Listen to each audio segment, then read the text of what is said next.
Il était installé là, depuis longtemps déjà, hein. Il avait sa cabane là, un petit peu au-dessus, là, au-dessus des joncs. Là, en bordure d'océan, au pied des montagnes, et il surveillait la mer. Il avait un curieux métier, c'était déboucheur de bouteilles à la mer, déboucheur de bouteilles d'océan.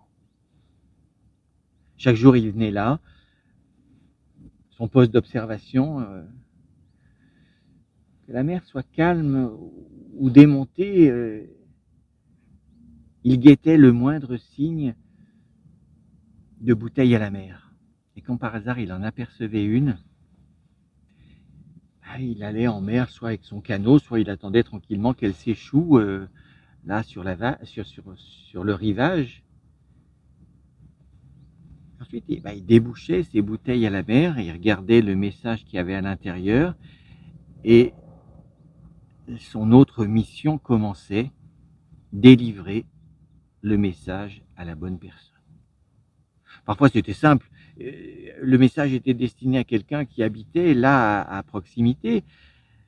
Parfois non, c'était un peu plus compliqué, plus lointain. Il lui était arrivé déjà de marcher, de nombreuses journées avant de trouver le destinataire de ce message, arrivé par l'océan.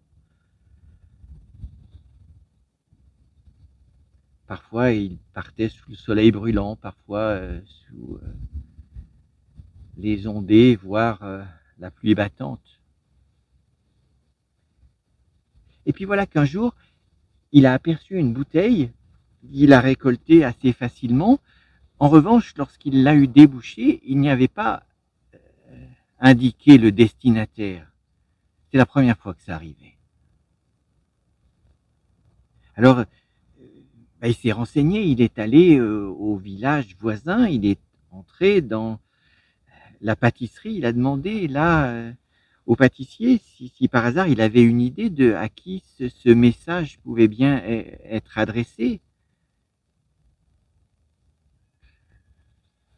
Le message était un peu particulier. Il disait: «J'organise demain soir une petite réception là, sur la grève. Vous y êtes cordialement invités.» Le pâtissier, après avoir lu ça, moi j'aimerais bien être invité à une petite fête comme ça, là, sur la plage. Mais non, ce n'est pas pour moi. Alors, notre déboucheur de bouteilles d'océan, notre déboucheur de bouteilles à la mer, est allé un petit peu plus loin. Il est allé chez le fabricant de bonbons, et il y avait là une dame d'un âge, et puis une très jeune femme aux longs cheveux roux. Le fabricant de bonbons ne voyait pas non plus. Mais lui aussi aurait bien aimé être le destinataire d'une lettre semblable. La femme, elle, s'est contentée d'acheter des bonbons sans donner son avis. La jeune fille est restée muette, mais ça semblait l'intéresser également. Lorsque notre déboucheur de bouteilles à la mer, notre déboucheur de bouteilles d'océan est sorti, il a vu là un goéland qui était posé sur un de ses piliers, mais le goéland non plus ne savait pas à qui cette missive pouvait être destinée. Il a enfin rencontré un homme orchestre, vous savez, de ces hommes qui portent une énorme grosse caisse devant et qui jouent de plusieurs instruments. Lui non plus ne savait pas. Ça l'a intrigué, notre déboucheur de bouteilles à la mer, notre déboucheur de bouteilles d'océan. Et ça l'a embêté aussi, c'était la première fois qu'il ne pouvait aller jusqu'au bout de sa mission. Il est rentré chez lui, seul comme d'habitude, jamais personne ne l'invitait. Il faut dire qu'il avait un peu une odeur de goémon sur lui, peut-être même qu'il aurait dû changer de chaussettes de temps en temps. Il a peu dormi cette nuit, ça le tracassait.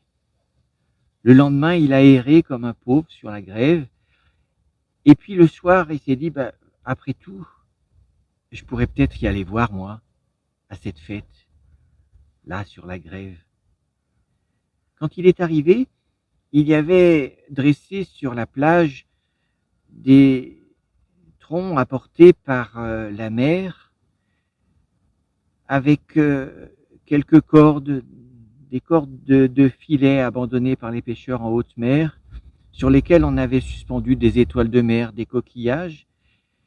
Il y avait là le pâtissier qui avait amené certains de ses gâteaux. Il y avait là le marchand de bonbons qui avait amené lui aussi quelques friandises. La vieille dame était venue là, la dame d'un âge, elle était venue là, elle ne disait rien non plus. Il y avait là la jeune femme aux longs cheveux roux qui la regardait arriver. Le goéland était posé sur un de ses mâts fichés dans le sable. Et l'homme orchestre s'est mis à jouer une valse lente. La jeune femme aux cheveux roux s'est alors approchée de notre déboucheur de bouteilles d'océan, de notre déboucheur de bouteilles à la mer. Elle l'a invité à danser. Il lui a dit, je, je ne sais pas vraiment, mais j'aurais plaisir à danser avec vous, mademoiselle. Et ils ont dansé. Dansé, dansé. La nuit s'est installée plus profonde. Les uns et les autres ont commencé à partir. L'homme orchestre a fini par arrêter de jouer. La jeune fille aux cheveux roux, elle est restée un peu plus longtemps. Et puis elle est partie à son tour. Notre déboucheur de bouteilles à la mer, notre déboucheur de bouteilles d'océan est rentré chez lui.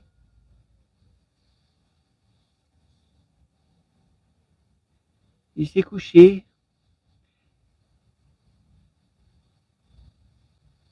Il s'est dit que peut-être le lendemain, ça serait bien de reprendre la quête de à qui cette lettre était vraiment destinée. Mais ça serait peut-être bien de reprendre cette quête à deux. Et le matin, quand il s'est levé, il a changé de chaussettes.